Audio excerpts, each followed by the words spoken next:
Good afternoon all. आपका स्वागत है प्रिया अफसाना मोरालिटी चैनल पर, जहां पर आप सीखते हैं ग्रामर के कुछ बेसिक रूल्स, स्पोकन और साइंस के टॉपिक्स। मेरा आज का टॉपिक जो कि बहुत ही इम्पॉर्टेंट है, इजी भी है लेकिन कहीं ना कहीं कन्फ्यूज़न रहता है। ये सभी के लिए इम्पॉर्टेंट है। आप किसी भी टाइप का इंटरव्यू देने जा रहे हैं या जॉब के लिए जा रहे हैं जहाँ पे कुछ बेसिक क्वेश्चंस पूछे जाते हैं, आपका अगर टॉपिक क्लियर है तो आप इजीली आंसर्स कर सकते हैं। तो सबसे पहले चेंजेस।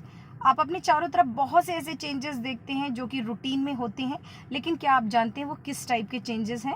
तो पहले मैं आपको बता दूं, चेंजेस फिजिकल चेंज और केमिकल चेंज में हम डिवाइड करते हैं। फिजिकल चेंज को पहले समझेंगे, फिर केमिकल चेंज, फिर reversible change, then irreversible change. देखिए, कोई भी चेंज जब होता है उसमें चेंज तो आया है लेकिन कोई नई चीज़ नहीं बनती है। ऐसे चेंज को हम फिजिकल चेंज कहते हैं। सिंपल सी बात है, the change in which no new substance formed, यानी कि वो चेंज जिसमें कोई भी नया चीज़ या कोई नई चीज़ें ना बने, वो क्या कहलाता है? Physical change. जैसे सिंपल सी बात है, हम सबसे ज़्यादा एग्जांपल लेते हैं वाटर का।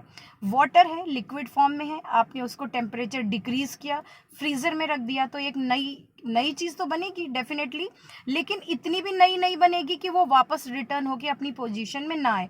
आइस बन जाएंगे, आइस क्यूब। अगर उसको आप फ्रीजर से बाहर निकाल के रख देंगे तो जैसे ही टेम्परेचर इंक्रीज होगा वो आइस रिटर्न होके किस में आ जाएगा? वाटर में। तो देखिए, चेंज तो हुआ था लेकिन उससे कोई नई चीज तो नहीं बनी, सिर्फ वो क्या हुआ, एक फॉर्म चेंज हो गई, उसकी स्टेज चेंज हो गई। तो ऐसे बहुत से चेंजेस हैं जो हमारे चारों तरफ होते रहते हैं।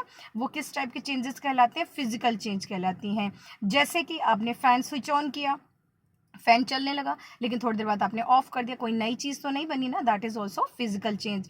और अगर बहुत डीप जाएंगे तो बहुत से ऐसे चेंजेस हैं जिनमें दोनों ही चेंजेस साथ साथ चलते हैं। जैसे कि अगर आपने कैंडल जलाई है, ठीक है, तो कैंडल जलाने से होता क्या है? हीट मिलते ही कैंडल का वैक्स मेल्ट होता है, तो कुछ तो वैक्स होता है वो जल जाता है, ठीक है, इवेपोरेट हो जाता है, हीट बन जाती है, बहुत कुछ हो जाता है। तो ऐसे चेंजेस तो केमिकल चेंज होंगे, लेकिन कुछ वैक्स साइड में मेल्ट होके नीचे गिर जाती है। इस वैक्स को कलेक्ट करके आप दोबारा वही वैसी ही कैंडल बना सकते हैं। तो मेल्टिंग ऑफ वैक्स क्या हो जाएगा? आपका फिजिकल चेंज हो जाएगा। ऐसे बहुत सारे चेंजेस हैं जो आपके चारों तरफ होते हैं। अब देखिए, जब वैक्स मेल्ट हुई तो कोई नया चीज तो बना नहीं, सिर्फ वो क्या था? सॉलिड फॉर्म से लिक्विड फॉर्म में बन गया। जैसे टेम्परेचर डाउन हो गया, जैसे दोबारा से आप जलाएंगे वो दोबारा से जलने लगेगा। तो ये डिपेंड होता है टेम्परेचर के ऊपर। आपको बता दूं, बहुत सारे चेंजेस डिपेंड होते हैं टेम्परेचर पे, ठीक है। तो physical change is a change in which no new substance is formed, बिल्कुल सिंपल सी बात है। सेकेंड, अब आ जाइए केमिकल चेंज। देखिए, केमिकल चेंजेस वो चेंजेस होते हैं जो चेंजेस हो भी रहे हैं और जिससे कोई नई चीज बनती है। हो सकता है एक चीज बने या हो सकता है बहुत सारी ज्यादा चीजें बन जाती हैं। कैंडल का ही लेंगे क्योंकि ये क्वेश्चन भी बहुत पूछा जाता है। Burning of candle shows both the changes. How? किस तरीके का चेंज शो करता है? फिजिकल भी शो करता है, केमिकल भी करता है। किस तरीके का करता है? तो ये दोनों करता है।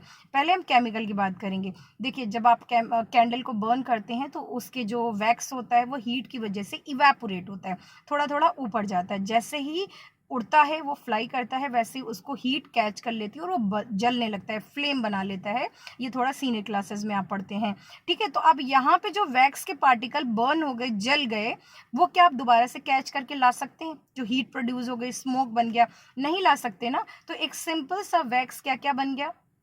स्मोक बन गया, ठीक है, उससे लाइट प्रोड्यूस हो गई, हीट प्रोड्यूस हो गई, यानी कि कई सारी नई चीजें बन गई। तो कोई भी चीज जब आप बर्न करते हैं, burning of candle, burning of paper, burning of would, burning of leaves, तो कोई भी वर्ड जो बर्निंग वर्ड ऐड हो जाता है वो केमिकल चेंज कहलाता है। इवन जब आप खाना खाते हैं तो कहते हैं ना, खाना डाइजेस्ट हो रहा है, तो इनडायरेक्टली आपका खाना अंदर क्या हो रहा है? बर्न हो रहा है, जिससे बहुत सारी नई चीजें प्रोड्यूस होती हैं, जो न्यूट्रिएंट्स हैं वो ब्रेक डाउन हो जाते हैं, तो वो केमिकल चेंजेस हैं। तो सिंपल सी लैंग्वेज में आप समझ लें, वो चेंज जिसमें कोई भी नई चीज नहीं बनती है, फिजिकल चेंज कहलाता है। चेंज होगा, हाँ डेफिनेटली चेंज थोड़ा बहुत होगा, लेकिन कोई नई चीज नहीं बनेगी। और केमिकल चेंज क्या है? जिसमें नई चीज बनती है, केमिकल चेंज कहलाता है। जैसे एक बच्चा सो रहा है, इधर से करवट लेके उधर हो गया है, तो कोई नई चीज थोड़ी ना हो गई है, तो वो क्या हो गया है? फिजिकल चेंज हो गया। लेकिन एक बच्चा इन्फेंट बेबी था, फिर वो धीरे धीरे ग्रो होके एडल्ट बॉय बन रहा है या गर्ल बन रहा है, ये जो ग्रोथ हो रही है which will not return back, तो ग्रोथ ऑफ प्लांट या growth of baby, anything that is the chemical change. तो आपके आसपास बहुत सारे चेंजेस हैं जो फिजिकल भी हैं और केमिकल भी हैं। आप बैठ के एक बार डिसाइड करें, चेक करें। अगर आप स्टूडेंट हैं तो आपको पता होना चाहिए आपके घर में बहुत सारे चेंजेस हो रहे हैं, किस टाइप के ये चेंजेस हैं, और एक फिजिकल और एक केमिकल चेंज कम से कम मुझे राइट करके भेजें, जो कि नॉर्मली हम यूज़ नहीं करते हैं, बहुत से लोगों को नहीं पता होते। If you have deep knowledge so please send me back. Thank you, have a nice day. Next video में हम लर्न करेंगे reversible and irreversible changes, important for senior classes also, junior classes also, and for many interviews. Thank you, have a nice day.